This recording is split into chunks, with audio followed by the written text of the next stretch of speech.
All right, as we begin our intro into logic, which that's a big component of geometry, it's being able to reach a conclusion based on some progressive reasoning. You have to be able to back up what you say with rules or mathematical laws or things that we call theorems. So as we ease into logic, we're going to look at this topic of patterns and guesses, observing patterns and making guesses.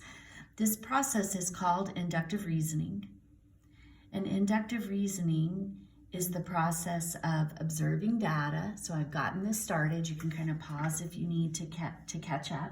So you look around you and you observe data, and then you decide if there are any patterns. If there are, so you're going to recognize those patterns. And then if you see a pattern that seems to be consistently happening, then you might logically conclude that that pattern would continue.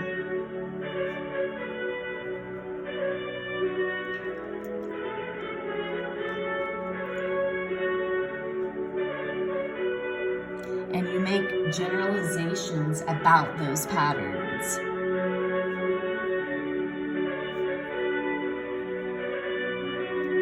So I'm at school on our hurricane day, and that's why the music is playing. We're going on without all of you students. All right, so here's an example of how you would use inductive reasoning to solve this problem. So here's some data, and I look at these numbers. We go from 1 to 2, 2 to 4, 4 to 7, 7 to 11, and the implication is that what has started is going to continue.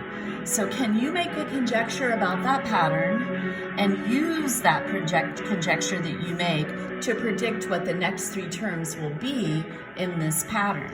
So maybe just take a second and think about that. You may or may not see it, but if you look at it long enough, hopefully you'll see it's not a mathematical rule, mind you, okay? This is just a pattern, but it looks like 1 plus 1 would give us 2, 2 plus 2 would give us 4, 4 plus 3 gives us 7, and so on. So I add 1, I add 2, I add 3. If this pattern continues, I would need to add 4, and 7 plus 4 gives us 11. So first of all, let's just make that conjecture. So the conjecture seems to be start with 1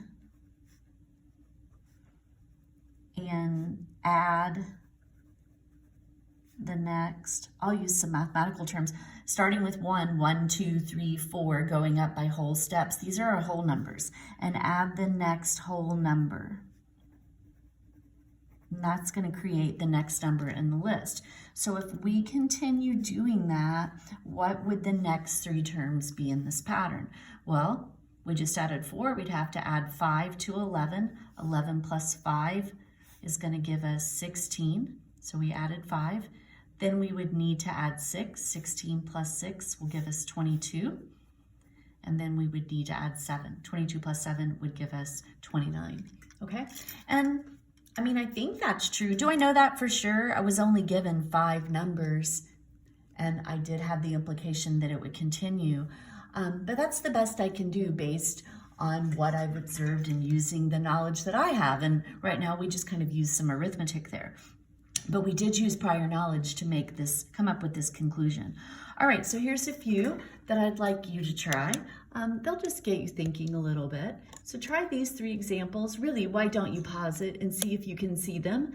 And then I'll just go through them. You need to copy them down anyway. So pause the video, give them a shot, and then we'll come back and see how you did. All right, so we're going to use inductive reasoning. Now, it didn't ask us to actually make the conjecture or write the rule here, but if I had to come up with a mathematical rule, where basically, probably you would say you're just adding a 0, but what you're really doing is just multiplying each of these terms by 10. So we have 1,000, the next term would need to be 10,000, and then the next term would be 100,000, if that pattern continues. All right, this pattern, we have to just look at the first 2 terms and we use them to generate this 3rd term. This is called the Fibonacci sequence. Maybe you've heard of it before, but 1 plus 1 gives us 2. 1 plus 2 gives us 3. 2 plus 3 gives you 5. 3 plus 5 gives you 8, and so on. 5 plus 8 is how we get 13. So what will the next two terms be? We're going to add 8 and 13, and that would give us 21.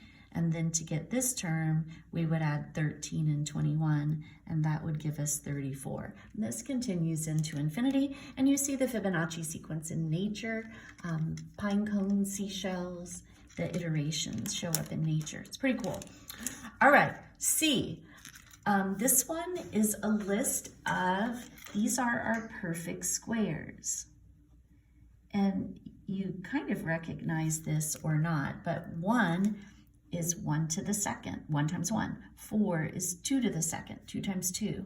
3 to the second, 4 to the second, and so on. So we want to come up with the next two terms. So this one would be 7 to the second power, which is 49, 7 times 7, and 8 to the second power is going to be 64. Okay? All right, so, and we'll do way more examples in class. Remember, my goal is to keep these videos quite short. So a counterexample comes up if, so to know for absolute certain that a conjecture we made is true, we made some predictions up here, but I don't know, maybe this number suddenly would become 48 in the pattern. Doesn't look like it, but there's nothing to tell me that for sure.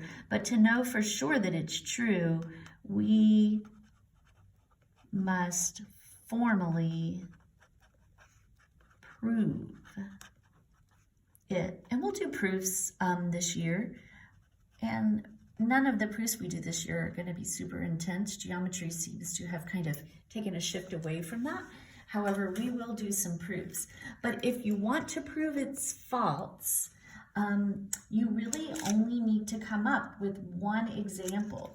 To prove it's false, we only need one example where the pattern that we thought would happen didn't happen. We call that a counterexample. We only need one counterexample.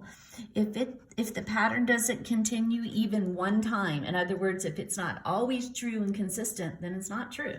So let's just talk about what a counterexample looks like, again, briefly, and we'll practice these in class. So with the counterexample, so for instance, I'm looking at the following pairs of angles. So I would again take a second and just copy these down. But as I study these, at first I might think, oh, they're linear pairs, because the first two examples, of course, are adjacent. They share a side. The side they don't share is a line. It makes them a linear pair. But when I look at these are not a linear pair. But what I should notice is every time when we add these total 180, these total 180, and 15 plus 165 is 180, and we know that's going to make them supplementary angles. So suppose I looked at this and I thought, obtuse, obtuse, obtuse, and this was my conjecture. The conjecture I come up with is, and I'd say it would be a reasonable conjecture based on what I've observed. So suppose our conjecture is that supplementary angles always include an obtuse angle, an angle more than 180. That's my guess, and I made that guess based on the patterns that I observed. It appears to be true based on this data. But if anyone can come up with even one example where I do have supplementary angles, that's true, but it does not include an obtuse angle, that's called a counterexample, and I have to go, my conjecture was wrong. Okay, so think about that for a second, and hopefully you can come up with one. There is one, and true, it's only one. There's only one example that's going to contradict this, but what if we had a 90-degree angle and a 90-degree angle? These angles are supplementary, so the first part of this condition remains true, but neither is obtuse. So the second part of this statement up above was wrong. Therefore, I have to say that the whole entire statement, my guess, was a bad guess. It was a smart guess based on the data. It's a pretty good conclusion, but if you can come up with one example, what do we know about supplementary angles? We know they add up to 180. There's an example of two that do, okay? All right, so we'll continue this process in class.